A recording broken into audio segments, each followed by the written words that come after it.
So as you know, our focus today is on challenges to scaling cybersecurity apprenticeships. The next presentations we'll have got 6 presentations for you, who we think are some of the most emblematic practitioners of cybersecurity apprenticeship, people who can really draw out the challenges and issues that programs are facing when it comes to starting up and scaling.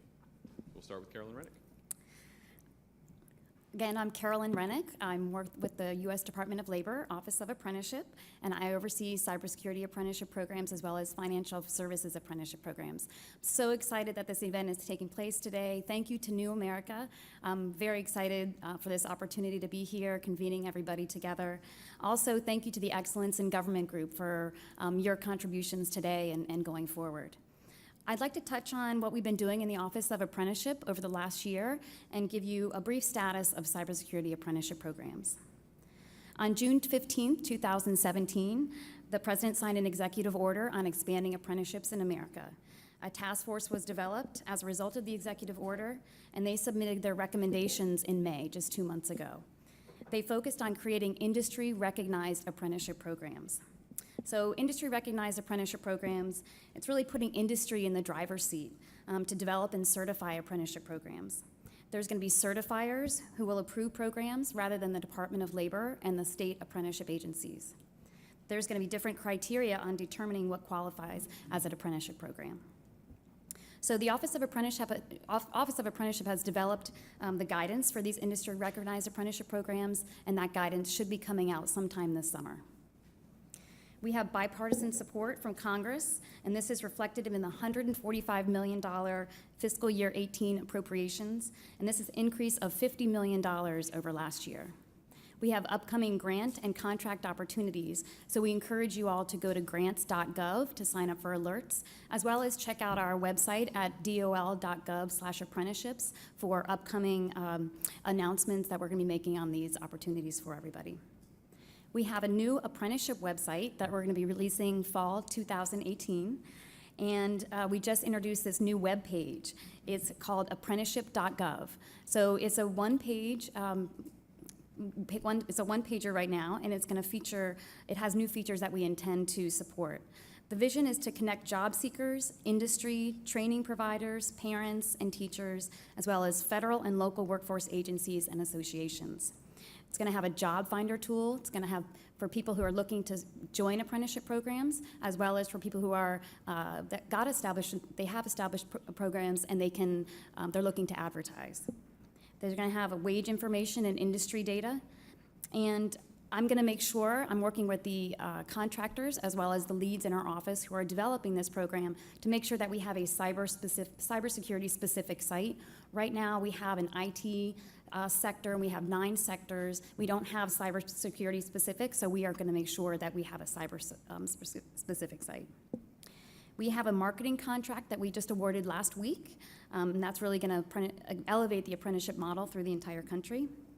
We have the 4th annual National Apprenticeship Week that's going to be coming up this fall. It's going to be November 12th through the 18th. Last year we had about 1,000 different registered events, and this year we're looking to exceed that number. We're really excited about this. It's really a national celebration that offers leaders in this area to offer their support for apprenticeship. And it gives sponsors around the country the opportunity to showcase their programs, showcase their apprentices, and it's really something fantastic for the community to become involved with. Let's see, we're also coordinating with NICE, the National Initiative for Cybersecurity Education, on their new apprenticeship subgroup. It kicked off in April. It's being led by Girish Seshagiri with ISHP, as well as Jennifer Carlson with Apprenti. So at the Office of Apprenticeship, we've been focusing on really expanding to new sectors, cybersecurity, IT, healthcare, as well as others. So I was given the opportunity to oversee cybersecurity apprenticeship programs about a year ago, and I think there were probably about maybe 8 to 10 programs at that time. And just in 1 year, we've tripled the number of programs. So we're really excited to see all the different people and everybody excited about this. There's so many different players in cybersecurity. We have two-year colleges, two-year community colleges. We've got four-year colleges. We have employers. We have those who are offering industry certifications, just like Security University and Midwest Cyber Center. And then we also have those centers for cybersecurity excellence. So we've got so many different people who are interested in apprenticeship as well as cybersecurity, and this is just a great way to merge all the initiatives. Two initiatives I just want to touch on. We've got some that are up and coming. We've got a fintech initiative that's occurring in Georgia.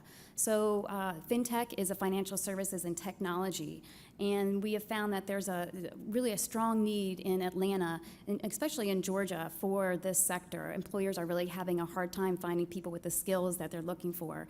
So we're working with the University System of Georgia, the Technical Colleges System of Georgia, which is the community colleges, as well as employers, to work with them to develop a cybersecurity initiative apprenticeship program. They're going to be developing curricula so that any person in the country who wants to start a fintech initiative can actually use their curriculum in developing that program. One other initiative that I just want to touch on is the University of Washington at Bothell, T-Mobile, and IQ4. We are working with them to take their current co-op program and develop that into an apprenticeship, and we want to take this on a national level as well. So in conclusion, I just want to thank everybody for being here. I'm really interested to learn what everybody's going to have to say today and hear your ideas on how we can grow and scale cybersecurity apprenticeship programs. Thank you.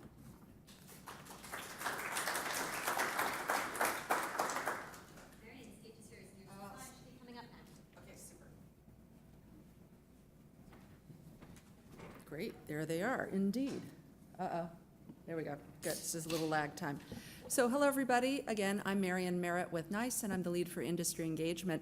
And just to piggyback on Carolyn's great remarks, I'm thrilled to hear that the number has tripled in the last year. My spreadsheet is not up to date. So by convening this group, and a number of you are familiar faces, and some of you have been voices on the phone. So I'm just so happy to get to know you all a little bit better and learn about your programs.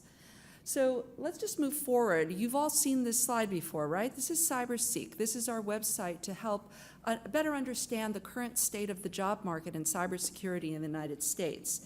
And this was a program that we funded in partnership with CompTIA and Burning Glass, and it gets updated on a regular basis. And in fact, the numbers just went up. We went from 280,000 open positions in cybersecurity to 300,000. And if I click forward, you'll actually see that we're now at 300,000 open positions. That's not a good trend, but perhaps it does help us in this space where we want to create more innovative job programs. But I just wanted to make sure you are all aware of this tool, which can be embedded on your own website. And you can drill down into your metro area. You can divide by public sector and private sector jobs. You can also see feeder roles. So how do people enter the field of cybersecurity? That's a common question we get. So being able to depict that in a shareable tool is certainly very helpful. So just to give another introduction of NICE very quickly, we are the National Initiative for Cybersecurity Education. We're part of NIST, and therefore are part of the U.S. Department of Commerce. But most importantly for everybody here, we're a public-private partnership. Everything we do in partnership with all of you and those who aren't in the room right now. We work with federal government, we work with industry and academia, all about creating an ecosystem to share information on cybersecurity education, training, and workforce development. So as Rodney mentioned at the outset, we have 3 strategic goals, and the first is we're going to have to move much more rapidly. I mean, even if we took every college graduate in cybersecurity, and I don't even know that we have great numbers on how many there would be, it might be 10,000, right? It's highly unlikely. It's not nearly enough for what we need. So we need other mechanisms, and of course apprenticeships could be it. The second one is to address diversity. As we all know, if you were to look on average, the average cybersecurity employee is a 43-year-old white man. And there's a lot of call to get more women into this field. But other great targeted groups could be our veteran communities, people with disabilities, people who are re-entering the workforce, maybe even people in current technical roles who want to upskill. And we're starting to see some exciting things around upskilling from some of our leading employers. And the third strategic goal is to do a better job guiding career development and workforce planning so that people know, where do I enter into cybersecurity jobs? And then what do I need to do to keep building on my skills, and where can I go? And again, apprenticeships could be a great way to work on those things. So just quickly, NICE and apprenticeships. You've heard about our response to the presidential order with a report that you can all read. It's online. And one of the key recommendations is encouraging more support for apprenticeships. You saw the heat map. We also have the NICE Cybersecurity Workforce Framework to help us all standardize our language around jobs in cybersecurity. And that's being adopted across the federal government, increasingly by states, but we're also seeing private industry start to use this.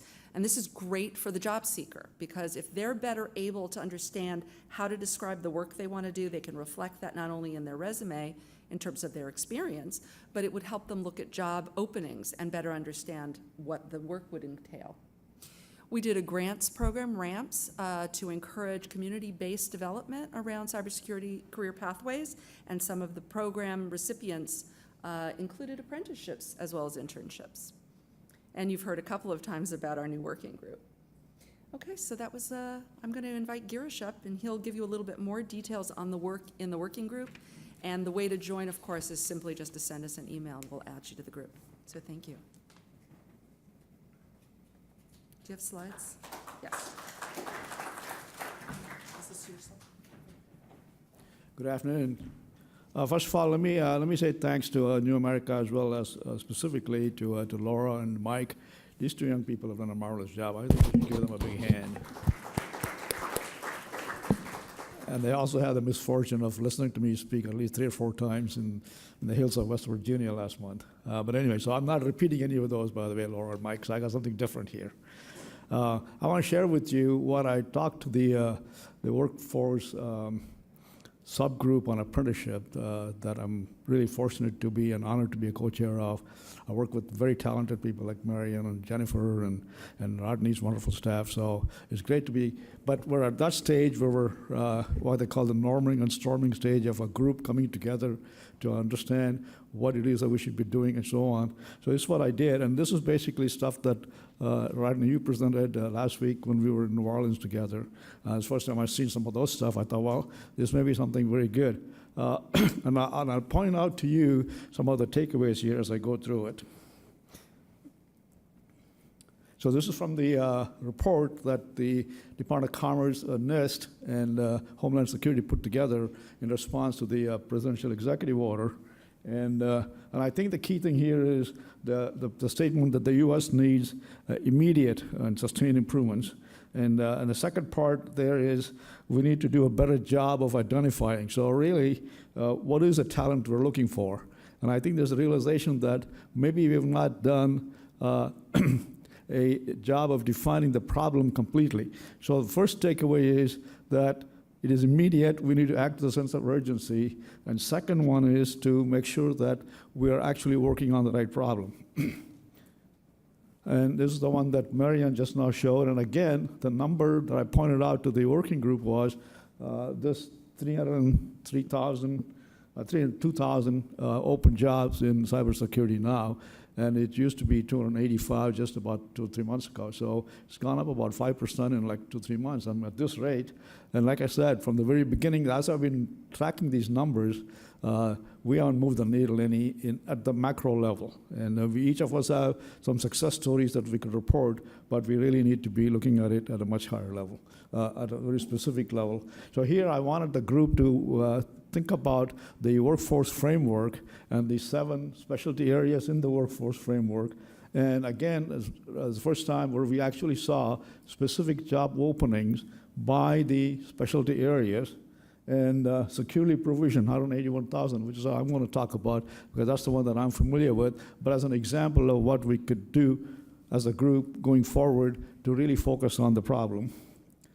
And here, this again, presentation by Bill Newhouse, little more deeper dive into the actual specialty areas and the work roles.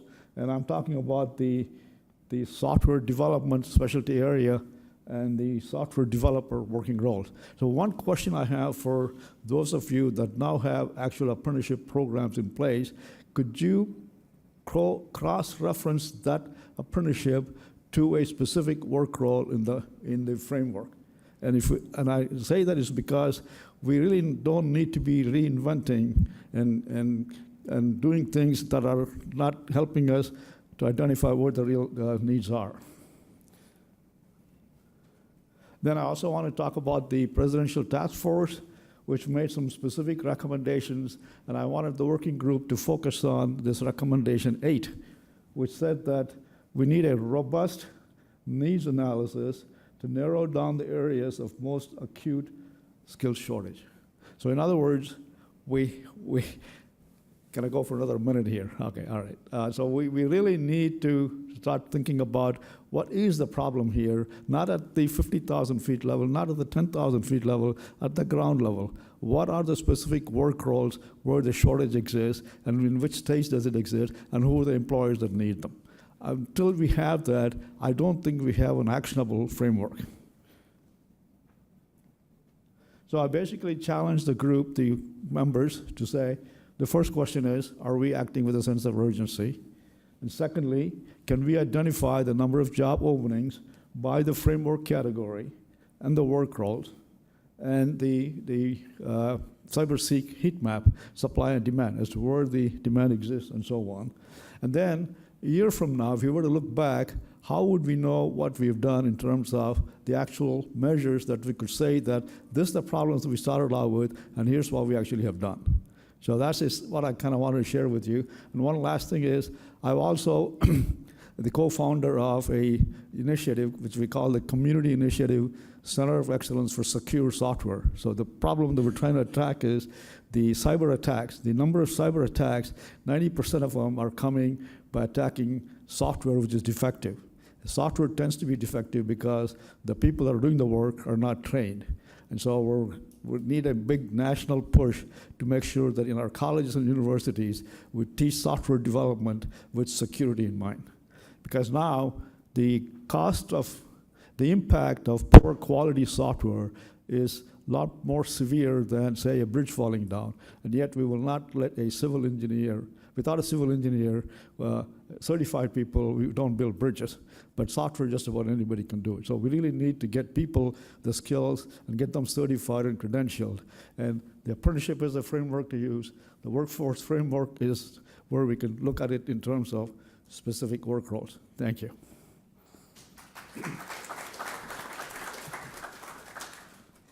Thanks very much, Girish. So after having heard you, I think the actual number is 5 times I've heard you give a speech on success. Yeah, well, usually they're a little bit longer. There are some consistencies that run through them. One of them is the crack about civil engineers, but that I think really does drive home our, sort of the importance of this particular industry in terms of a valuable workforce training strategy. We don't actually provide ourselves with the right means to secure either critical infrastructure or financial resources and data that's available to larger companies. So we've heard some great introductions from NICE and from the U.S. Department of Labor. What we'd like to do for the remainder of our Spotlight sessions are to give you some perspectives from institutions and then also from industry intermediaries who are doing the work on the ground. And this is where we really want to draw out some of the challenges that are faced by programs that are starting up and scaling, and where we'd like to sort of direct the conversation towards goals and commitments that we can set for ourselves as a community. So our first presentation is actually, we'll have it remotely here. So this is Steve Linthicum of Coastline College in California. He is the co-project director of the California Cybersecurity Apprenticeship Program. And I think we'll just roll tape here. Steve will be joining us remotely too. So if you have any particular questions for Steve or for any of the other presenters, we'll have a bit of time after these presentations are done to address specific questions about initiatives. Good morning. By way of introduction, my name is Steve Linthicum. I'm the co-project director of the Coastline Community College's Cybersecurity Apprenticeship Program. And I'm going to try and go through these as quickly as possible, give you a little brief history. The program was initiated in March of last year as a result of funding we received from the California Community College Chancellor's Office in the amount of $1 million. First cohort started in June of last year. We have a front-end competency-based model. It's tied to industry-recognized certifications. We require that participants, before they can or are allowed into the program, they must have their A+ CompTIA certification. We utilize standard academic courses that are pretty much uniform across the state of California as a result of faculty efforts to have a common identifier with common course descriptors. The courses that we use for our program are aligned with industry-based certifications. Specifically with our program, most of those are CompTIA based. That's the Network Plus certification, Security Plus, Linux Plus, Server Plus, the Cybersecurity Analyst Plus, and then we have a penetration testing certification. Currently we're using the CEH from the EC Council, although we're looking at moving over to CompTIA's Certified Penetration Tester certification. That's the exam's currently in beta testing. The exam objectives are pretty darn good, and I apologize for speaking so quickly, but we have limited time for this presentation, so I'll move forward. We're on our third cohort. The first one started in June of 17. We had an October start, and then we had a April start. We've had an approximate 50% apprenticeship drop rate, meaning we lose about half of our students participating in the program. We delay employment placement until the apprentice has completed their A+, which is of course required for entry, their Network Plus certification, and then their CompTIA Security Plus certification. That's the front-end loading aspect. We currently have 26 registered apprentices participating in the program. We have 3 registered employers, and we are adding an additional 7 employers that are going through the registration process. Keys to success, well, and I bring up this first bulleted point because of some discussion that I had with people participating in this conference by way of a discussion, a video discussion. And we recognized early on that we had 0 potential employers participation where we're dealing with the Department of Defense contractors. And that's because of the security clearance requirements. It can take up to a year, maybe even more than that, to get an apprentice to have their appropriate clearance. We do strongly encourage relative to this that apprentices participate in a variety of organizations. The first one's InfraGard, and InfraGard was created by the FBI, and in order to become a member you have to go through a FBI security assessment. It's quite detailed, but it's not a clearance. They can typically get that in a month or 2. We ask that they join the IT Disaster Resource Center. Best demonstrated what this is by way of example. Think of hurricane, think of Puerto Rico, think of the need to get volunteers in there to reestablish communications. There are 2 trade organizations where we have local chapters throughout California. That's the ISSA and ISACA. We suggest that they join those local chapters. And we also strongly suggest that they participate as team assistants in the Air Force Association's Cyber Patriot program. That's cyber competition for middle schools and high schools. And then other keys to success, farming for mentors. We believe that getting involved in developing a mentor relationship between cybersecurity professionals and our apprentices is extremely important. We utilize LinkedIn to reach out to potential mentors. We provide, we email out periodic program updates, letting the mentors know, or potential mentors know what's going on.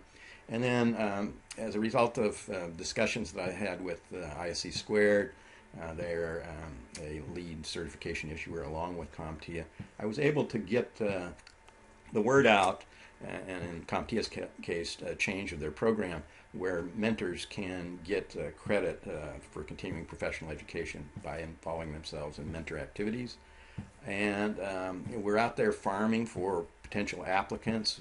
We periodically have an introductory session, so students will come and hear our pitch about the program. And we're involved in a couple pipeline projects. The IT Fundamentals, this is where we're reaching out to high school students and giving them an opportunity to take the CompTIA IT Fundamentals certification exam at no cost. We also have an organization called the Southern California Cybersecurity Community College Collaborative. It's 6 community colleges in and around Orange County, and they're heavily involved in Cyber Patriot. We're focused on sustainability. We recently had a change in legislation that the RSI that we get is typically funded at a lower rate and not at what we get from the state, the full-time equivalent student rate. And that has been changed effective about a week ago. So we can maintain sustainability by getting what we would typically get for standard classes that we teach from the state of California. We're looking at alternative sources for exam costs. Currently under the program, students get free textbooks, free course registrations, and free certification exams. We need to keep that going once the funding for the grant runs out. And we do continued applicant pipeline development through competitions that I mentioned earlier. We've got Cyber Patriot. We also have something here in California called the Mayor's Cup, and then there's a National Cyber League. And we maintain a direct connection with local chapters of InfraGard, ISACA, and ISSA. We lead by way of example. This is the staff. Nancy's the primary administrator. She was former faculty. Toby West is a faculty member. She has lots of certifications. I have lots of certifications.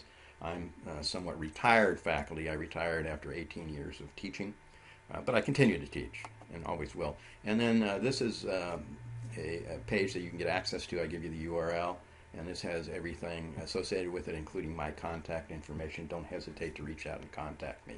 Thanks for listening, and I undercut it under a few seconds, less than 7 minutes.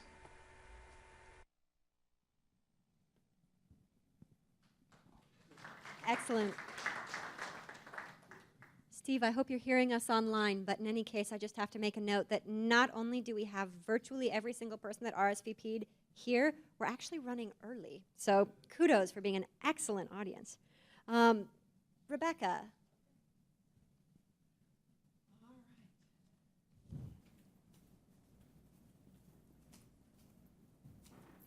Okay, here we go again, as they say. I'm from Harper College. Again, my name is Rebecca Lake. We are a leader in community colleges, developing and running and implementing registered apprenticeship programs. We have a lot of them, and that seems to make a great deal of difference for small and medium-sized companies that are around the country.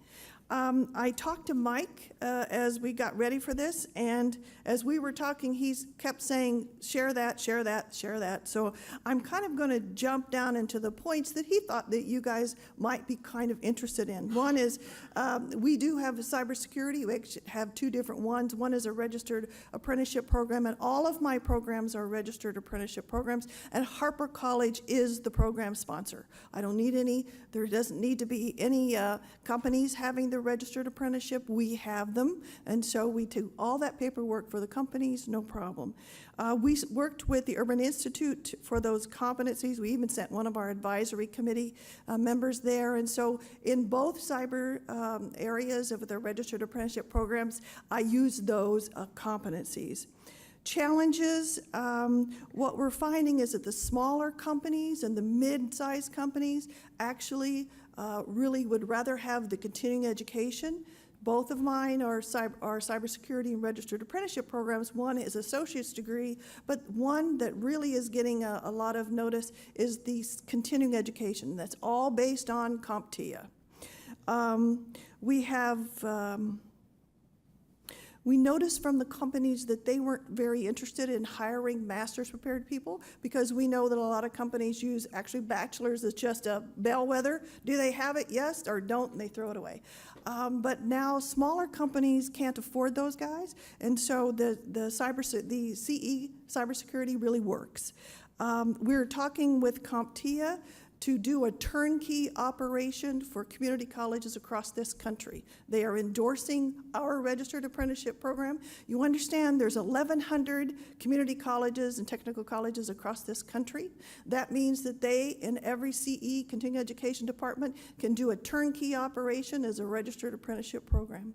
What we need to understand is we don't live around Virginia or somewhere that needs these great big DOD contracts. We have mom and pops and smaller companies. So how do we deal with those? And we need to make sure that we meet their needs. And so it's important that we look for those kinds of individuals. It takes all kinds. It takes those people with master's degrees and the people that are those kind of entry level and the worker bees, sort of like I am in the college, so to get the job done. We're working with Zurich right now. Zurich is going to hire 4 registered apprentices through our program in CE. They're starting them in August. They have master's prepared people there that are going to be over them and the mentors, so that's all taken care of. And they're looking forward to that because they're actually going to see if they continue to do that. Do they really need the 2-year degree? What we're finding is that everybody who signed up, and let me tell you, out there in the hinterlands, because we're in suburban area, we don't have trouble finding students, potential apprentices. Don't have that problem. What I have is a problem getting small and medium companies to say, yes, we're going to drop the dime. Our registered apprenticeship programs is based on the criteria that that company pays 100%. 100% for the people coming in. We didn't support them with the grant. We didn't support them with anything. The companies pay 100%. And we're getting in all the rest of our registered apprenticeship companies doing that. And so that is what we're doing with Zurich too. It saves all those Pell Grants for people who want to go on and get bachelor's degrees and master's degrees as they go on up. But we don't have any problem with companies paying that. What we show them is there's a way to back out the initial investment in a wage to make it a little lower as you pay for the education part. And it works very well. One of the things that Mike wanted to know was what are the benefits for community colleges? Because as we were talking, we had a nice little group, Sue Buffington and I and a young lady, we were talking before this all started. And you know, we need to have many different levels coming in. Not everybody needs to have a master's degree or a doctorate. Not everybody needs to have a bachelor's degree. But you know, you have to have these levels or you can't do what the companies need them to do. Because even though Zurich has master's degree people, they still need people to do the day-to-day operations as they guide them. So the benefits for colleges, particularly 2-year institutions, so forget there's 1,100 of us, is that it meets our mission. These registered apprenticeship programs, becoming the program sponsor, it meets our mission. It also increases the retention rate and it increases the graduation rates, the completion rates, and we actually have embedded a new revenue stream. When community colleges are having their, looking at their numbers, as we all look at numbers if we're in higher education, how many are coming in, how many are staying and going into the next semester, we're finding that we're going down because unemployment rate is down, number of people coming into college is down. So we need to make sure that we have revenue streams, and this is one. The last thing is that even though we are a program sponsor, if we have a company that is a program sponsor themselves, we still provide the related training instruction. So we still get that revenue stream that comes in, and we serve not only the companies within our community, but we serve those students. So because we're getting so much questions from other community colleges about how you do that, is that we're going to have our own national conference. It'll be in October 8th and 9th. And it will be the how do you, as a community technical education, is how do you start them, not make the decision, you have to have already made that, but how do you start it and how do you sustain it? It's not just money, it's how do you sustain it as the organization, and it's ways that you can become, the community college can become the program sponsor. I tell Laura Ginsberg all the time, listen, the way to grow registered apprentices in the country is to help community colleges develop and become the program sponsor because we're in every single neighborhood. We're in every single community. That's why our name is called Community Colleges. So thank you very much.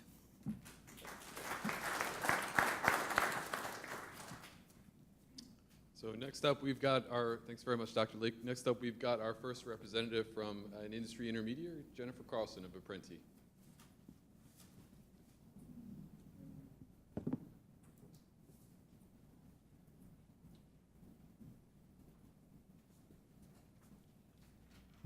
Hello and thank you. And I'm assuming you're navigating. There should be a clicker right there. Oh, that would be the one. Thank you. I'm still waking up. Yes, Apprenti is an intermediary on behalf of the tech industry, and I do want to take one step back, and I'm going to steal 30 seconds from the overage that we had, just to do a quick level set. While we talk about the 303,000 positions in cybersecurity that we are behind as a country and having vacancies, it's actually symptomatic of a much larger problem that we have across all tech. And CompTIA, we use the same system that the research was performed on for cyber, and we are sitting at 2.8 million job vacancies at the end of last year in technology as a whole, of which 300,000 are a subset of that in cyber. So this is symptomatic of a much larger issue.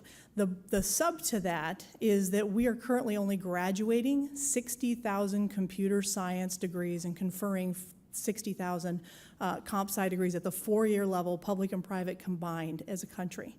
And if you throw all, since we've thrown poor civil engineers under the bus here today, if we throw all engineers together into that, civil, mechanical, electrical, we're at about 240,000 conferred degrees at the 4-year level as a country. With 2.8 million vacancies, it means that we have no choice but to find a different solution, or an additive solution, not a different one. It's a ride-along to the university system. So that's kind of where I want to frame the conversation for how we kind of stepped into this role as an intermediary. So when we worked into this, we walked in 2015 with an AAI grant to build a pilot program in the state of Washington. And from our perspective, we had access to large companies, you all know, because you probably get the same boxes piling up on your front doorstep that I do every day from Amazon, and Microsoft, and F5, who is a cyber and internet security company. And in addition to that, we have smaller and mid-size employers. The smallest employer we work with has 65 employees. The mid-size are avo.com at 350 employees. So apprenticeship can be adopted at all levels.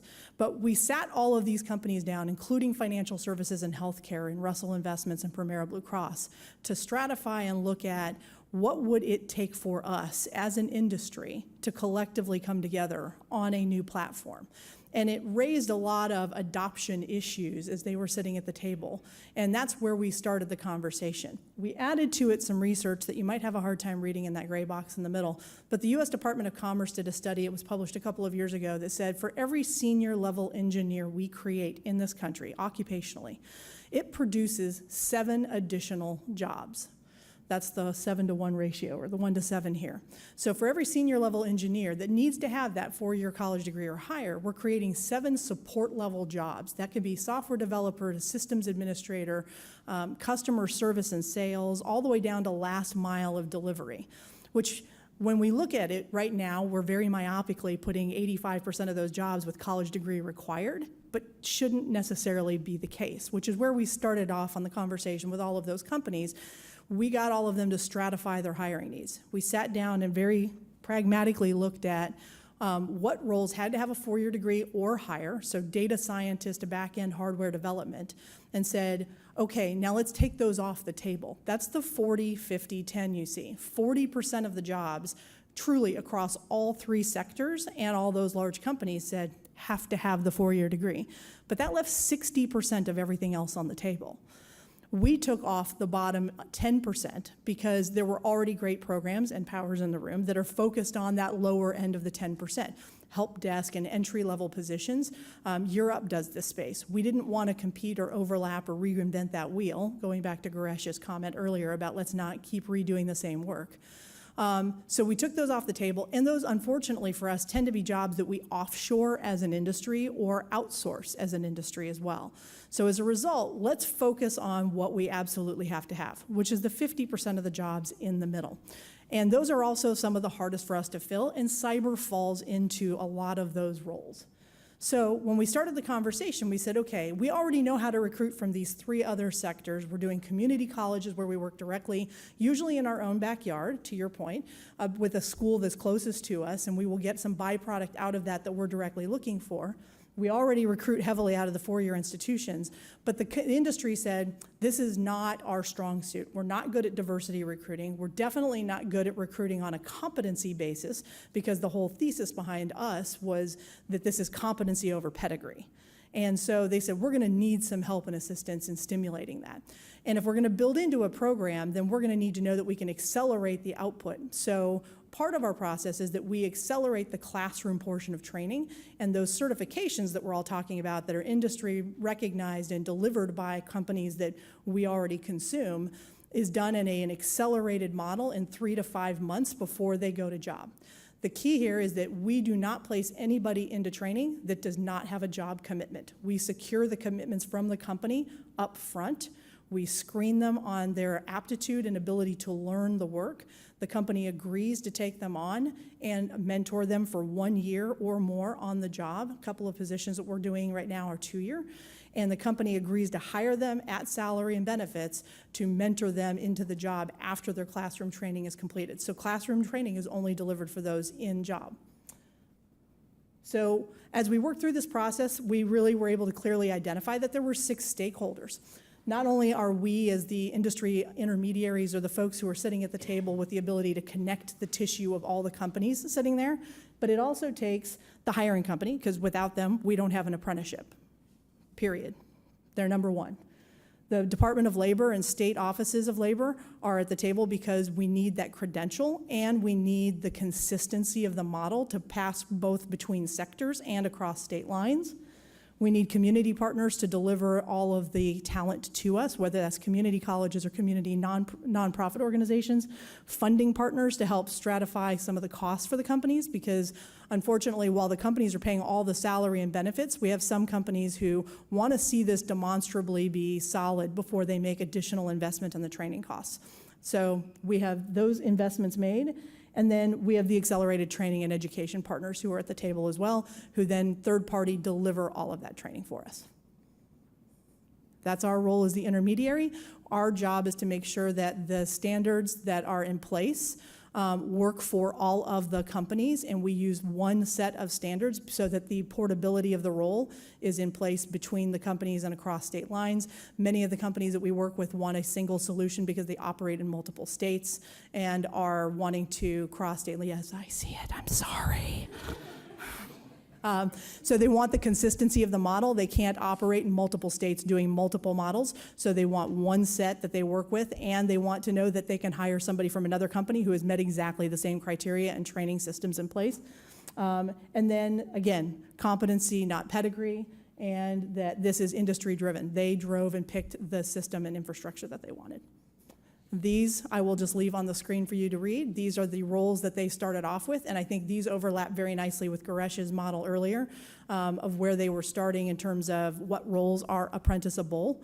And I think that these fit very quickly into the same kind of frameworks, and I think one of the things we should be exploring collectively is if we already have a talent database out there, and we know that they're strong in tech. Cyber is at a higher level in many cases than the day-to-day operating. So how do we port those people and retrain them into cyber jobs and then use apprenticeship to start backfilling, and it becomes a dual-step process of apprenticeship. Thank you.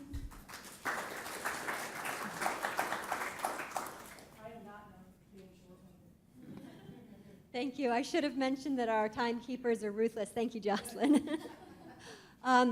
And our last conversation also coming from another one of our intermediaries. This was done intentionally. We didn't accidentally put 2 of you together. The idea is we want you to see some of the comparisons, some differences and similarities between folks. So with that said, Paul, turning it over to you. I tried to set off from my seat early so I could get a few more minutes out of it. So there's a few things worrying me about this presentation. How do you follow Harper College and Apprentice? That was the main thing. And then secondly was, I'm probably going to repeat everything that they have said. So forgive me for that. But I'm not going to go into the solutions that we found, because you have to work for that. If you want that, you ask me questions about it afterwards. What I'm going to do is I'm just going to talk about the challenges that we face. And that's not my slide. See, you're getting a plug-in even on my presentation. Look at it. Look. So on this slide, which again is not mine. Okay, there's my slide. Thank you very much. Okay. So I'm from TransEd. What's the biggest challenges? That's the biggest challenge. Apprenticeships, people tend to scratch their heads. I think you could relate that to an employer, you can relate that to a parent.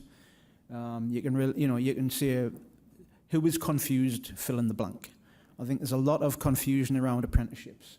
And I think that's one of the things we face. We have IT, cyber, digital, social media, data science, registered apprenticeships. We are in 5 states, well, 4, newly Virginia. Virginia's coming up soon. But everywhere we go, we have to battle with the confusion. People think we're that. People think we're the weird fish. We're just a normal fish. We just happen to have a mustache. But I mean, that's what people do. They look at us and they go, interns, 2-year school, 4-year school, apprenticeships. What? Whoa, who are you? And I think that's one of the key things. People just see us as weird, and I think we have to battle over that one. Where do we fit in the whole scale of the education and the workforce system? Right from somebody who's got a job to somebody who's going to school. I suggest apprenticeships fit in all of those areas. We're doing a lot in Pennsylvania around youth apprenticeships. We're doing a lot where people are coming through that program, getting conditional job offers. They've got to have a job, exactly the same as what Jennifer just said. They get conditional job offers, they do some training, they then finish the training and go into jobs. So, I believe apprenticeships, whether it's pre-apprenticeships or full-blown registered apprenticeships, have a place to fit within the whole ecosystem of getting people into those jobs that everybody's been talking about that we can't fill. One of the things that I find all of the time is that day one expectations and day one demands. I think we've been to employers where the 4-year degree is the first thing that's on the job description, and then the 3 years experience follows it really quickly. What we do is I've spoken to many people, and I'll just give you one example. I spoke to somebody in the west part of Maryland who had 12 job vacancies. And I rang him and said, do you want to talk about apprenticeships because you've had those vacancies in a long time? And he went, no, you're okay. So then 6 months later, I picked the phone up again and said, do you want to talk about apprenticeships? He says, I've taught you once.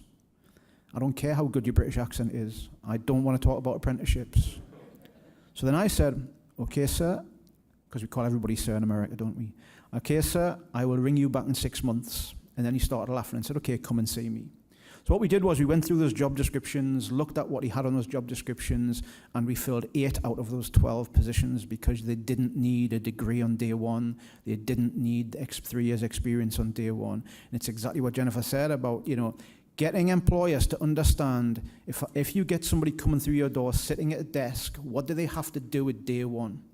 If you can work back from that and then re-engineer the apprenticeship so that it is what the employer needs going forward, I think that works. Secret. What's the secret? Everybody needs security clearance. One person we heard from said they don't go for that. We do. We still go for jobs that need security clearance. We are putting many things in place to try and get people who have security clearance. Like I said, I'm not going to tell you what they are. You're going to have to ask me about those because I'm going to run out of time and the 2-minute sign is just about to go up. I don't want to see the red one. But security clearance is a problem in cybersecurity. Brand. This is the third point I want to make. Brand is an important thing. And the brand is getting even more important because of task force. Again, is it off the record or is it on the record? It's on the record, but I'm going to say it anyway. I think the apprenticeship task force report worries me hugely. It worries me hugely for the brand of apprenticeships across the board. It worries me that an industry-recognized apprenticeship could be very short, very fast, and not meeting what we're calling the gold standard. There is no point in a gold standard if the thing that isn't the gold standard is the brown paper standard. And I know nothing but apprenticeships. I've worked in apprenticeships for 28 years. And every place I've worked, which is Europe, Scandinavia, Asia, now America, everybody has this dash for growth at some point in time, and what they do is, the first thing that they throw out is quality sometimes. We have to be very careful that doesn't be thrown out under the rebranding, which industry-recognized apprenticeships, whether you like it or not, is a rebranding of apprenticeships. So please be careful. Please protect apprenticeships. Please treat it like like your only child, because I think, you know, if we fill those jobs, then we need high quality, highly relevant, highly individualized on occasions, learning programs that meet employers' goals. Because I do think we are in an apprenticeship revolution. And I think not just across IT, but in many areas, there is a revolution going on, and there is 2 or 3 ways to answer it. I think the best way to answer it, because as soon as an employer has a bad experience with the industry recognized or registered apprenticeship, everybody's brand will be tarnished with the same thing. So employers don't know where to go. I think, you know, I am getting employers asking me about the task force. Employers who don't even understand apprenticeship, how does that work? You know, they're saying, well, you've got this task force, what does that mean? Then I've got to get into what that means. So employers are still scratching their head. Ask me about it. Did you see how I queued up for the Did you see how I queued up for the debate there? I don't want to give anything away because nobody will have any questions. Thanks.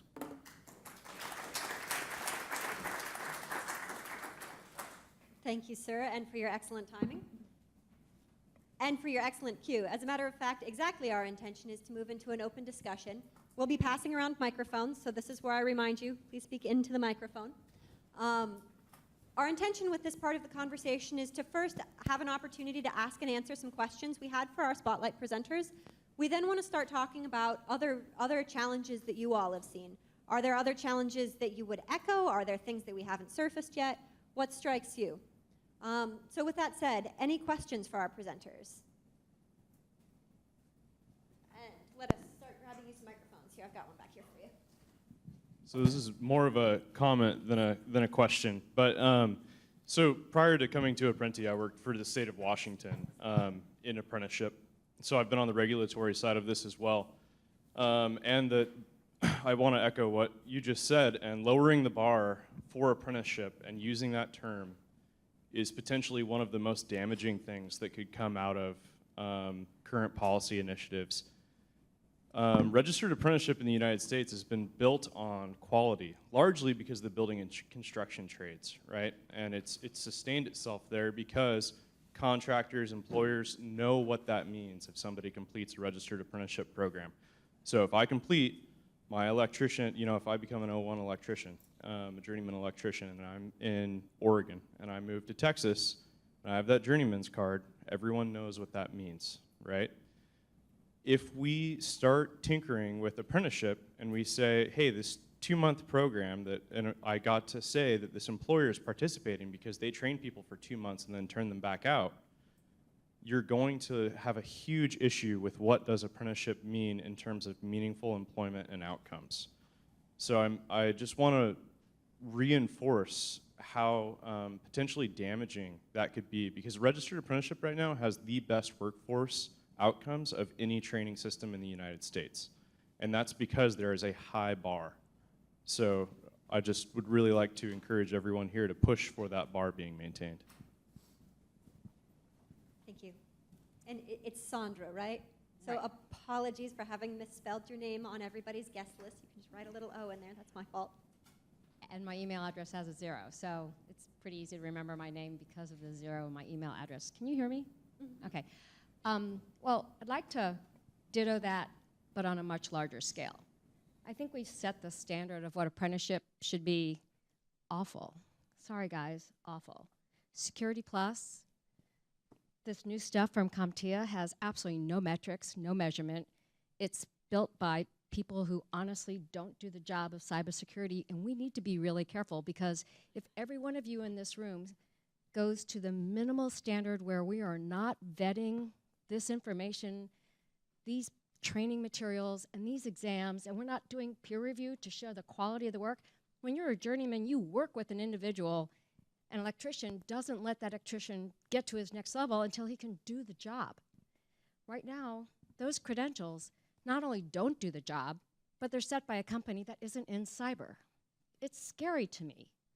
And that's why we do something completely different. And I know as you guys build cybersecurity apprentices out there and you ask them to be employed and eligible, they need to have the skill set. They need to have the hands-on skill set that manages expectations for that employer, or you will never have employers.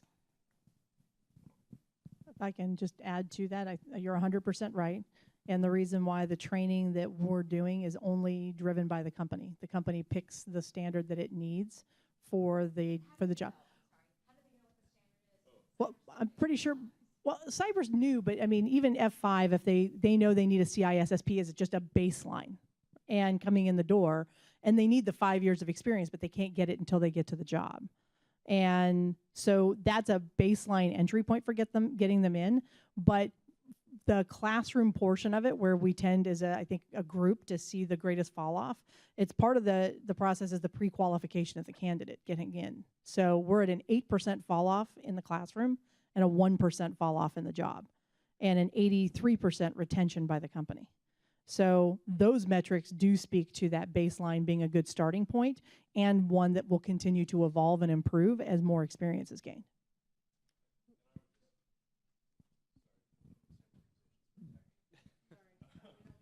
I would also say, I think that there's a question of scope here, right? So one of the things that I said very early on is we do have apprenticeships in security. I don't talk about them as cybersecurity. So the apprentices that we have at F5, for example, go through Cisco certification training through the security track. Yeah, and so one of the things that I would point to here is we aren't using CompTIA right now in security training. And one of the broader discussions around cybersecurity that I think is oftentimes missed at the policy level is you have to have a foundation in tech in order to understand the security aspects of the profession. And so from our organizational perspective, we don't have a CISP track right now, right? I don't have an employer on board that wants to be training somebody for 5 years. So for us, it's kind of about creating the pipeline to grow into cyber, as opposed to saying, hey, we have a cybersecurity apprenticeship. Here's your senior level person with security clearance tomorrow, right? And on the clearance side, we do a lot of recruiting of veterans. I'm a veteran. I came out with security clearance, and that's how we handle security clearance. Veterans also do really well when you're working with the DoD. Big surprise. And Sandra, we'll come back to you. I know you have another comment, but Paul. Hi, Sandra. I think I've got 2 points to make. I think reliance on vendor quals is one way to go, and I think we built our standards with employers, and employers said, some of them said they wanted vendor quals, but if you take our cybersecurity standard as it sits, there is some of those competency units, of which there is, I think, 110 competency units within our cybersecurity apprenticeship, 2 levels. There is probably about 10% of them that are mapped across the vendor quals, because the other ones, the other competency units, are based on what the employer does in their day-to-day work. So they're written by employers. I don't know anything about cybersecurity, to be fair. I couldn't have written them, but employers told us what somebody in the different job roles do, and they wrote the overlying units, knowledge units, and then the competencies and the outcomes that they wanted from those units. So there is a mixture. I think vendor qualifications from the people like Cisco and CompTIA have a place within apprenticeships, because still that is what the industry recognizes somebody who can do the job. But the fact of the matter is the competencies that sit under that are the vital thing, because that's what they have to carry out on a day-to-day basis. So I agree. I agree sort of probably 80% with the fact that when you're doing something specific like cyber, it has to be industry driven. It has to be real competencies, not just something that is written by an awarding agency that says, if you can do this, you can do cyber. And I think that's the route that we. Moderator's prerogative. Sorry. So I think I have one question to sort of maybe dig a little bit deeper into the broader question of certifications or vendor qualifications. Is how much information do those of you who are providing apprenticeships feel you have about these different certifications? Do you feel you have enough information about certifications to actually make a decision about what you can viably use in your programs?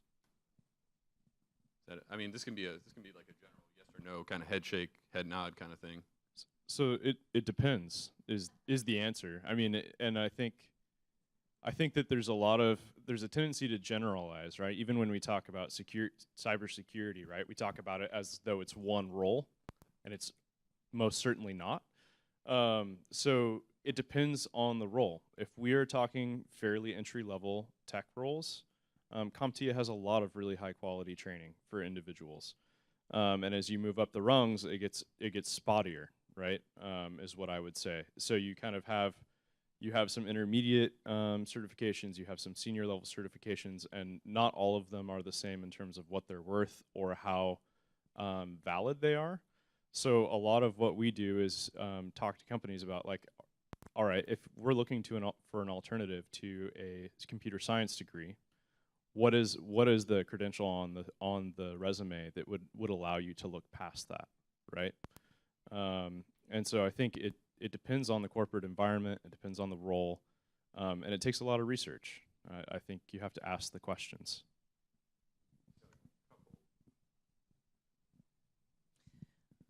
So I know for our program, again, we're a community college that is a sponsor, and me personally, I did not know going in. My background is not IT. So that research that you talked about comes into play. The first thing we did, it was the timing when we wanted to get our program registered. We have a state apprenticeship office, so we worked very closely with them. The Urban Institute did the National Standards Framework for Cybersecurity. We knew we wanted to do an entry level. That's kind of as this pipeline. We knew it wasn't the top level cybersecurity, but they come out with a CompTIA Security Plus certification. We have a great program. We're a cyber center of excellence at C&M. And so we have a wonderful program there as far as the related instruction. So myself and my team, we took that initial framework, national framework, talked to lots and lots of companies, got input from our faculty. Our faculty members, there were several meetings involved in that. And then from that, put together an on-the-job training and related instruction that met the needs of most of our local employers as standardized, as the intermediary standardized program that employers would participate in. And I think that actually touches on another question that I want to float out there is, I imagine a lot of us are coming into this space without a tech background. So what resources do you lean on to fill in what questions you should be asking, what resources you should be looking at? I'd suggest we take a little different look. My concern is that we don't over-specialize cybersecurity, right? So to take Gersh's example of, the engineer of a bridge, right? Well, bridges pretty much stand up all the time, right? We don't see them falling around us. When they do, it's a remarkable thing, isn't it? Yeah, it makes for a great YouTube, right? Goes viral, right? Because it's so rare. I'll give you another one. How about airline crashes? Don't see those very often anymore either, right? They happen occasionally, and they make big news when they do because they're so rare, right? It wasn't that long ago when they weren't rare, when they happened all the time. But they changed the way they managed airline safety, right? So let me ask you all a question. Who of the flight crew, who's responsible for airline safety?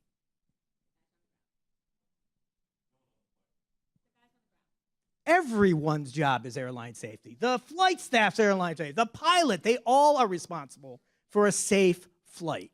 The guys on the ground, everybody, right? Until cybersecurity gets to that level, we're going to continue to have these conversations. We have to be careful when we create apprenticeships that we don't continue the over-specialization of this field. I would actually like to see every registered apprenticeship have a security component. Right. Anyone who touches a system, and in these days, what profession doesn't touch a system, right? So whether I'm a control operator, a bridge designer, right, anything that could touch something that could have a vulnerability, which is pretty much almost anything these days, that there is a cybersecurity element to across-the-board apprenticeships rather than just specific cyber apprenticeships. Yeah, I think that there's a lot to be said for general awareness, but I think that there's also something to be said for deep expertise. My sense is both. Do you have sort of a way that we could think about embedding that sort of cybersecurity competency in other apprenticeship programs? Yeah, I mean, it's been done. This is not, we don't have to reinvent this, Sure. right? So again, let's use a tech discipline that's a little closer, right? Software development, right? There is something called the capability maturity model, developed originally at Carnegie Mellon. that has established a set of levels of capability that organizations have to have in order to produce capable code, right? That same model could be used here in cybersecurity, and you could have assessment at that level and look at varying levels of development with a continual process. This is something that doesn't end. Again, I'll use the airline example, right? They constantly have to go back to the simulators every month to continue to stay up to date on the latest findings of what's affecting airline safety, right? Well, where are our simulators? Where are our black boxes? Where are the things that we're using to continue to update the workforce on the capability, right? That's the level of accreditation, credentialing that ultimately we're going to need to create a safety net across our systems. Girish, did you want to jump in on that?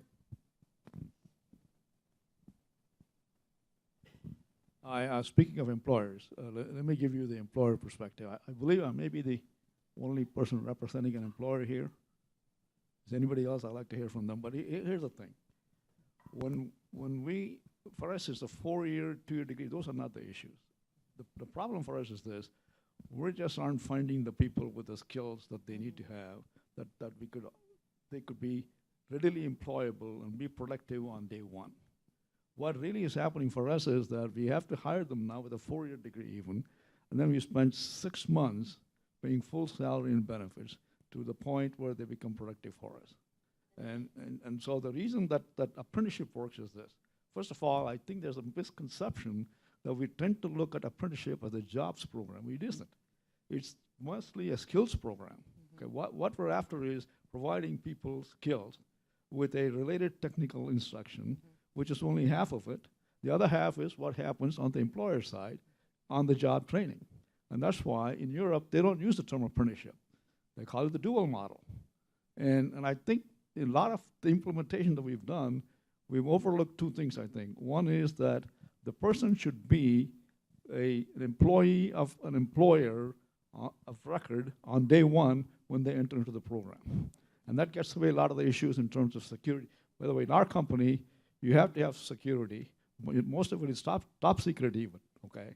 And so, but we don't have the problem because from day one, our apprentices are our employees. And so we sponsor them and we get them. We're also finding after about a year in our 2+ year program, they're productive. So I think we ought to focus on those jobs where the employers are saying that those are the skills that we don't have. And for us, here again, the workforce framework is a very good reference that established the common basis of terminology between employers and the people that are providing apprentices. Is this the skills that you're talking about? Is this the work role you're talking about? Then here is the actual curriculum. There's a standard curriculum that is taught in by a related technical instruction provider in a community college, which is I think the best system that we have, which is these 1,000 community colleges around the country. And they are the ones that we could work on in terms of getting enormous return by getting these programs. But I think the community colleges need to know that these are the skills that the employers are looking for, and here's the standard. And by the way, without standards, there are no apprenticeships. I think we're all agreed on that, right? I think we got to have very specific standards in terms of either academic degrees, on-the-job training. All of those can be verified to make sure that people have got the competencies. So I think the 4-year, 2-year degree is an issue, but I don't think it's a very big issue. But I am concerned about one thing, that if we as a country say that we don't need people with 4-year degrees, we will lose in the long run. Because I'll tell you, in the global economy, we're competing with people whose population, for the most part, starts with master's degrees and so on. Okay, so I think we shouldn't throw the baby out of the bathwater. Sarah? So I was going to also mention the NICE framework. I think in HHS, we take each work role and we assign what are the technical competencies. And then we sit in a room with subject matter experts and we say, what do the behaviors look like for proficiency 1, level 1 at this competency? So for my job, let's say my competencies are program management, instruction, cybersecurity, networking, or whatever. At level 1, it looks like this. So we can say, these are the actual competencies we need to see. These are the behaviors that will exemplify the competencies. and these are the proficiency levels. And then that way you can create all of these. You can say a cybersecurity analyst here is going to look like this, and you can allow the employers to say, these are the skills we want to see. And that way you've got the benchmark for what you're looking for, the benchmark for what you're expecting the apprentices to do when they're there. And I think that helps for systematic training, and I think that helps for systematic certification so that it means the same thing everywhere. And that way you've got, you know, if I'm a civil engineer here, I'm a civil engineer there as well, and it means the same thing. And I think that's something that we should strive for. Question for the room is, to what extent, and we can pass it on over here, one of my questions is, to what extent has the NICE framework been helpful defining that, been helpful as a baseline figuring some of these questions out? But feel free not to answer that question. Costas? I just wanted to take us back to the reason I'm in this room, which is apprenticeship programs, not the cybersecurity skills gap. And I'm eager to hear more about the commitment that industry has to make to an apprenticeship program. In my mind, apprenticeship programs should not be owned by the academic institutions, should not be owned by intermediaries, must be owned by industry, because that's the whole concept, that you provide a senior person in your organization to help develop skills and reactions and correct workforce capabilities, if you will, over a long period of time. So apprenticeships, in my mind, are not a short-term solution to the gap, are not the general problem of how do we train people in cybersecurity, because that's another discussion for bigger groups and more discussions and more papers and more options. But for example, Germany, everybody talks about Germany, they have apprenticeship programs. I talked to some German colleagues and they don't like apprenticeships in the cybersecurity space. They had all sorts of reasons for it. I want to know, is apprenticeship the right fit for us in the United States, in cybersecurity specifically? And then with my friends at DOL, you've got this thing called registered apprenticeships, and there's a small number of categories under which they fit for good reason. How do we get to the bigger universe of all the skill sets necessary for cybersecurity?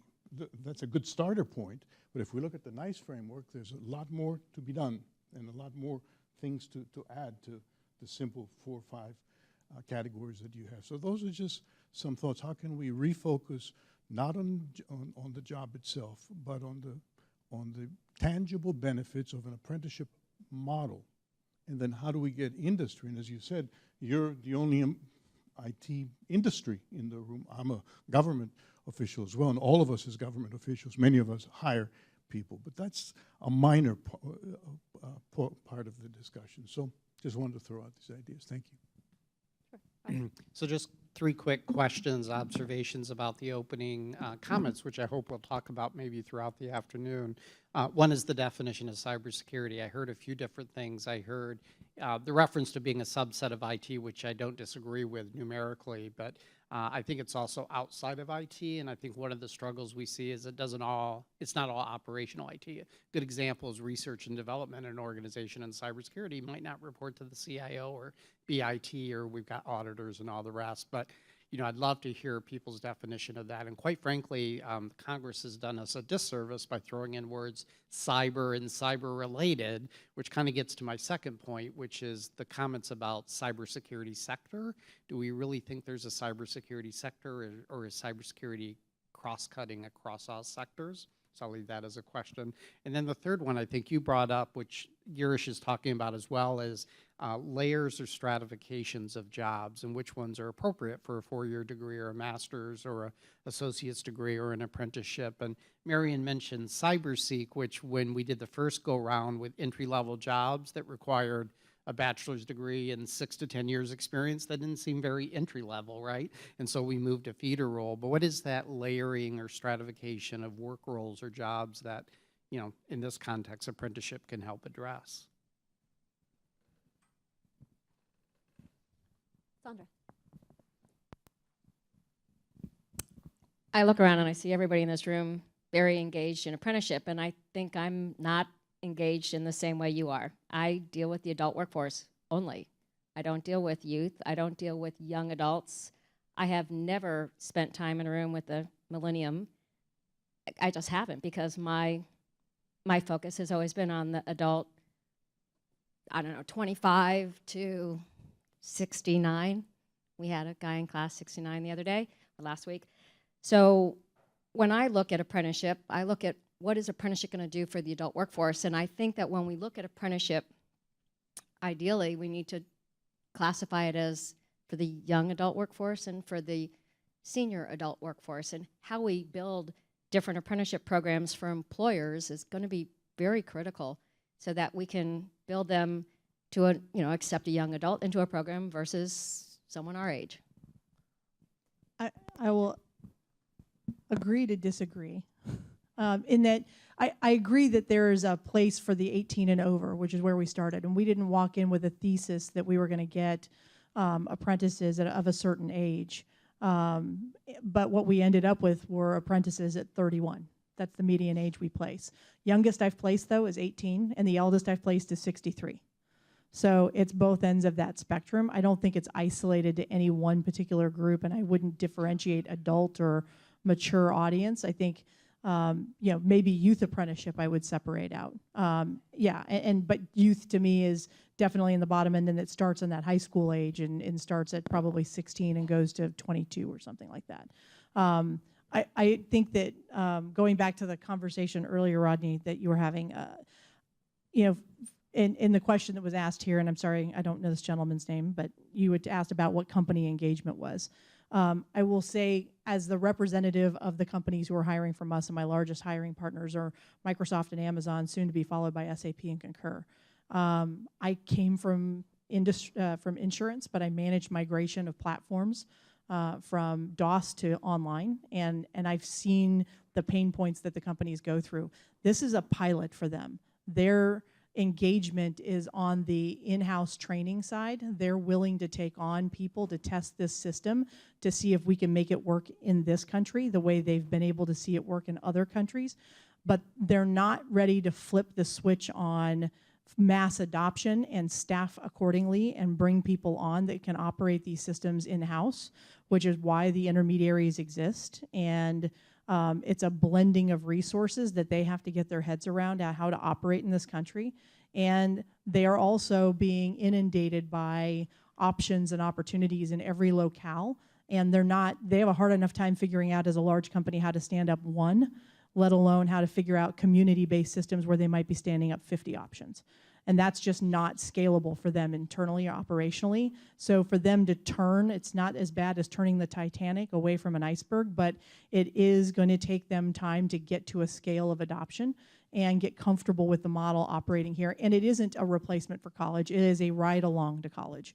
It is a replacement of a workforce that's currently sitting vacant, and it's an opportunity to skill people up from other sectors. Yeah, and certifications can ride along for those who have college degrees already and can also retrain people who don't.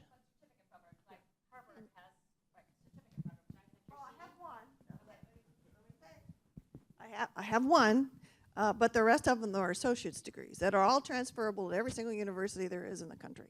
But for this cyber, I went with continuing education because it's based on CompTIA. And it's 2 levels, 2 years, and Zurich has given it a shot. So obviously, which is absolutely true, they had to redo their job descriptions within their institution so that they could then understand how to use those guys better, and then have their people who are masters prepared who will be the mentors, and it's a logical kind of step for them.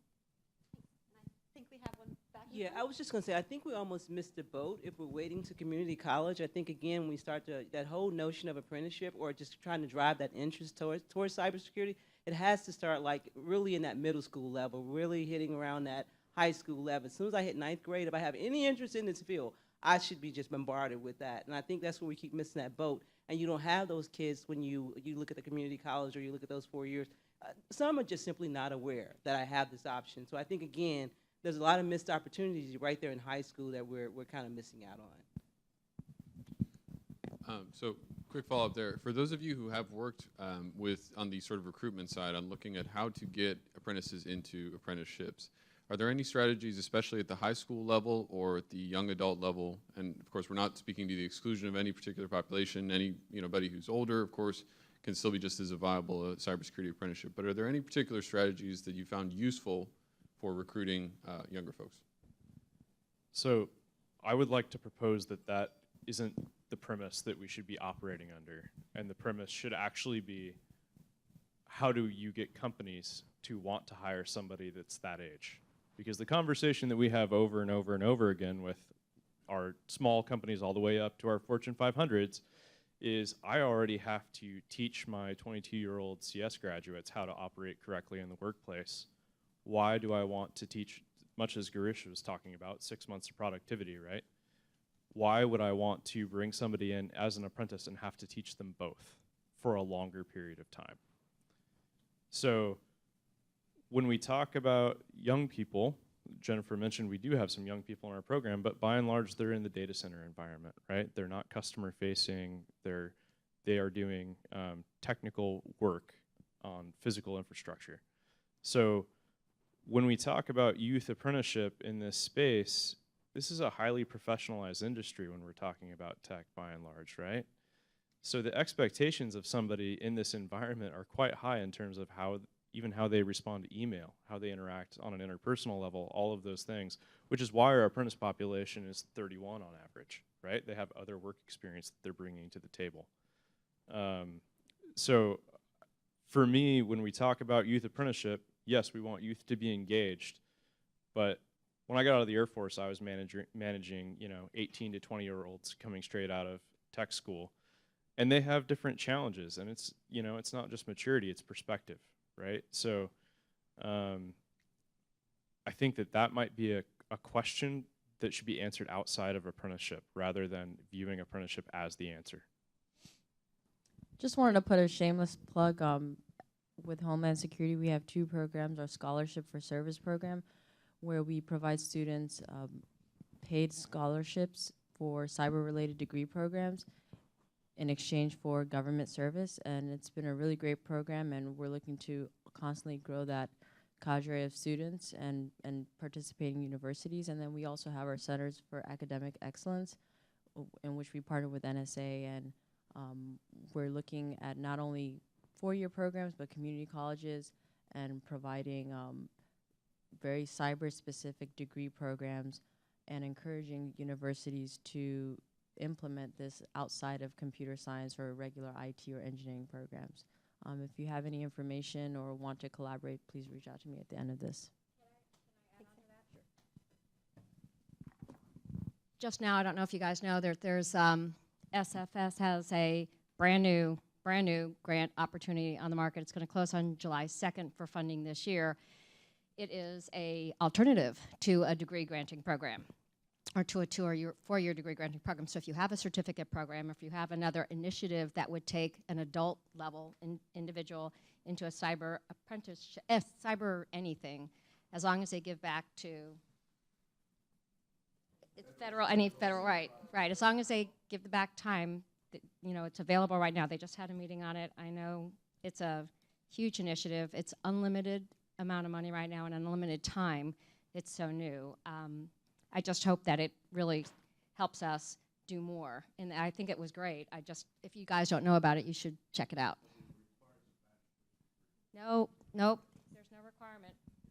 And Kathy, did you want to bring us back to youth apprenticeships, I think?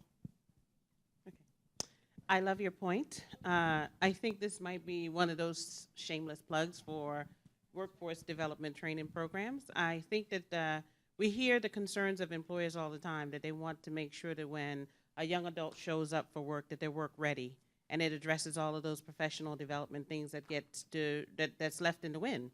When a young person go to school or they don't have a training program like an Empower that does a dual approach, which is we work on professional development, we work on the IT training, we provide the tech fundamentals basics, same as TransEd and some of my other workforce colleague partners who are in this industry that are trying to make a well-rounded approach to this. I think that as we continue to grow and think about ways to attack this cybersecurity challenge, that we continuously think of all the parts. I'm in workforce development. I see the young talent every day. They're eager to go to work. They want an opportunity. They know they lack some skills and they need some polishing, and we can provide that opportunity for them. And one thing that we have learned across the time being in this training program is that we know that when our young adults finish our program, land a job and start working, they stay in that job 2 years longer than other millennials, and they tend to always want to upskill. They're looking for other certifications, they're looking for other opportunities to grow, and they go back to school. So I think we can actually hit all of these places, whether it's just educational attainments, I want to get in now so I can get my feet wet and earn some money and get some skills. And workforce development training programs could be a part of that solution. Community colleges, degreed programs, and all the likes can be a part of it. So I love this conversation. I love your point, and I'm glad to hear that that is a struggle across the board, not just in Baltimore. Okay, sure, thank you. I just wanted to add on to the case for youth apprentices. We were in South Carolina a couple months ago, and I know Brent takes people down to South Carolina all the time to look at their youth apprenticeship program, but it's truly amazing. They do IT apprenticeships, and they also do it up in Philadelphia, and there are a couple other areas around the country. But when I'm hearing the need for workers and not getting them in the pipeline where we have, I think you said, over 2 million tech jobs that are available. I mean, we've got to start at, we've got to look everywhere. And increasingly, employers are looking to youth, to high school programs. It can be a pre-apprenticeship program. It could be an apprenticeship program. But I would not throw out the 16 to 18-year-olds. They can at least start a cyber, they can start IT, they can start a lot of programs. And I really agree with what you were saying about middle school, have some sort of career awareness. But it is going to be a huge effort on the part of industry to kind of come together and figure out, what are we going to do? Here we are in apprenticeship, we're kind of chipping away. We've got the basis, the very beginnings of some government and industry and colleges and other partners who are interested in this space. And I think our challenge today is, what are we doing? How can we expand it? What is needed to really grow in this area and fill all of those tech jobs that are going wanting right now? I think that is our challenge. So I hope we don't reject anything. I hope that, everything is valid, every suggestion is valid. Thank you, Laura. If we can jump from Brent to Rodney, I know you have one back there, Sarah. Thank you. So, be provocative for a second here and get people's thoughts. And maybe this is something just to think about. I'd be interested in hearing when we go into the smaller group discussions. But to the point on chipping away, what do we need to do what's the strategy from the employer side? Because we've heard a lot. I mean, the intermediary model of putting more resources on the ground to fund more intermediaries to be out there and work retail with employers, recruit them, make the case this is a better way to source your cyber talent. And intermediaries will make it easy. They'll hold the water, whether it's a community college or whether it's a Prenti. Like, do we need to keep investing in those resources to put, boots on the ground to go work with employers individually? Or is there scope for some we have NICE and there's a strategy, but is there something that needs to be done about shaping the workforce strategy for cyber to make it more amenable to apprenticeship? It is a general set of program and competencies that can be adopted. I don't know what that is. Maybe it's the public sector. I mean, I haven't heard a lot yet about who's working with public sector employers, but policymakers, I'm thinking about it from a policymaker standpoint, the state, local level, they can change hiring requirements for programs and drive demand in big numbers. Do we need that to happen? So I guess maybe it's all, that's fine if it's all, but I would be interested to hear from the group on sort of where would that umbrella need, or is it doubling down on what we've been showing can be done, is that when you put capacity on the ground, we can move numbers. If that's the case, great, let's do that. But what other message do we need to send about public authority? What power do policymakers have? Or is there some sort of registered pathway or initiative that needs to be held up that intermediaries can glab onto, individual employers can glab onto? So that's a lot, but getting some direction at that point would be interesting from this group, since there's a lot of knowledge here to leverage. Yeah, so another question for the group or for later discussion, pre-apprenticeship. I think Laura was the first person to use it, but when we started talking about youth, I remember Girish and Jennifer on our first working group call, somebody started talking about pre-apprenticeship in high school, and I don't think we could really define it. And so I want to go back to the coastline definition, and when they talked about delayed employment placement, I don't know how that fits into apprenticeship or pre-apprenticeship. Given what others have said here, it doesn't sound like apprenticeship. It sounds like college, pre-employment placement. You know, you don't have a job yet.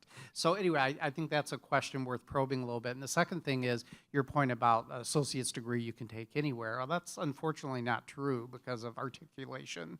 And so Marion mentioned the RAMPS grants, and it wasn't really the intent, but one of the fundamental things the communities were working on is to make sure an associate's degree could transfer to a four-year school, and the credits go as well, and that they could, you know, kind of progress. So our diverse learning community goal is not just about diversity of people, but it's about how do we get the schools, elementary, middle, high school, community colleges, universities, training, certifications, apprenticeship, working together cohesively in communities. And I think that's a challenge. I mean, I hear that from all over the country, that it's not a given. I mean, in my own state of Maryland, where the state says you can transfer community college to university, but you may have to retake some of those courses.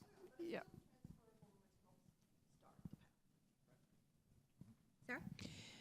I just wanted to ask, I'm hearing a lot of things about sort of what I would call more mainstream ways of reaching folks, but I'm not hearing strategies or thoughts about how we're reaching underserved communities. So if we think about 1 in 9 cybersecurity workers is a woman, what are the statistics for those in minority groups? How are we addressing folks that are maybe, I just came back from the largest HR conference in the world, and they were talking about 1 in 3 Americans has a criminal history. So how are we reaching those individuals and getting them prepared for cyber careers? How are we going into the underserved communities? Because there is a global workforce shortage, not just in cybersecurity. So how are we going to get a leg ahead of other careers that are also vying for top talent, or for any talent in that case?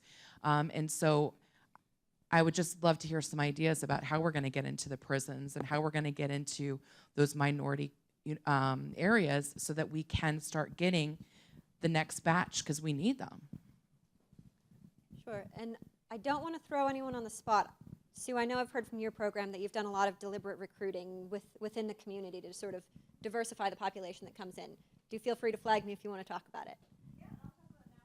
Great, thank you. That's one of the things that we have done very, very well as a sponsor, is to develop relationships with partners in our community to outreach to underserved populations. One of those is the Albuquerque Hispano Chamber of Commerce. And you mentioned women. We worked with the New Mexico Department of Workforce Solutions to do a targeted campaign to women job seekers, and it tripled our number of women applicants. We have more women applicants, and remember, we're all IT. Our programs are all IT. We have now more women applicants than men. We still have that challenge of finding employer placements for them. So even with our cybersecurity program, where we front load some classes so they can get that A+ certification, for instance, before they start the job, that was because of employer feedback when we were developing our program. We don't start them in the training in the classes before we have that placement. So our struggle is, we've done a great job. We have diverse candidates. We've worked with, we have one apprentice now with a disability.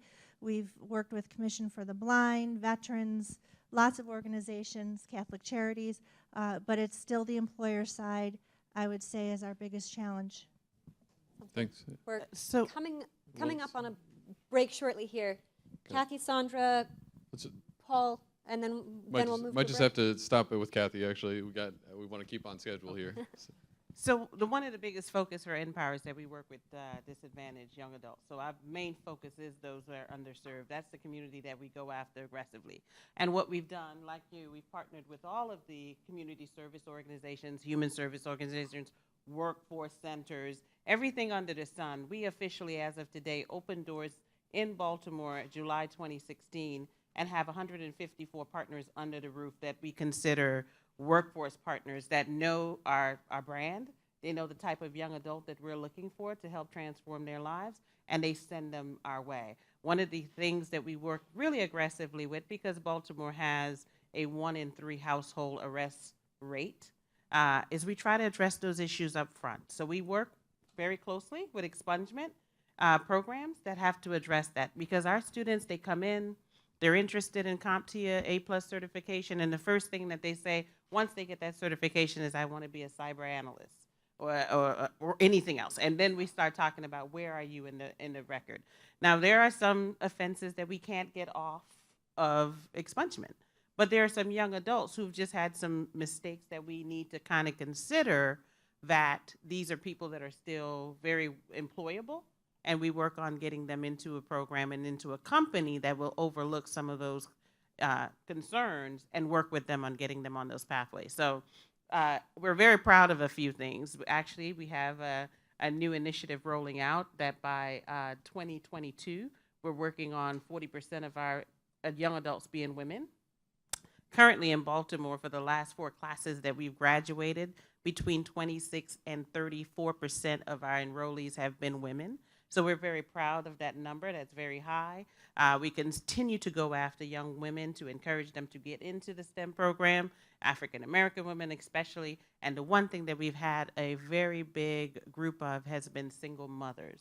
And to have to be able to transform their lives is incredible.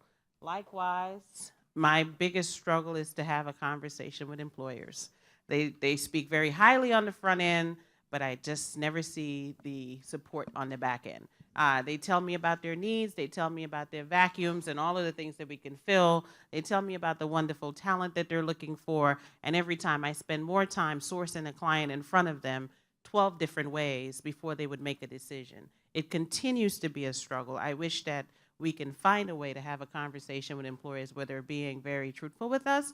I know sometimes it's personality, it's policy, it's all of the other things. It's, you don't look like me, you don't dress like me, you don't talk like me, and all of these other things that are barriers. But we have to have a real open conversation about this, because I have talent sitting in my backyard every day that I'm trying to get an employer to wrap his hands around and say, give this young adult a chance. So I think that's about all I would share. Thank you. We are indeed running over time, and I don't want to cut into your break, but feel free to save these thoughts. We'll be coming back to a group discussion, into breakout group discussions when we come back from break.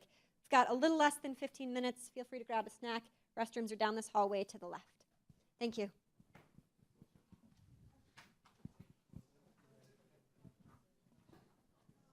Thank you, guys.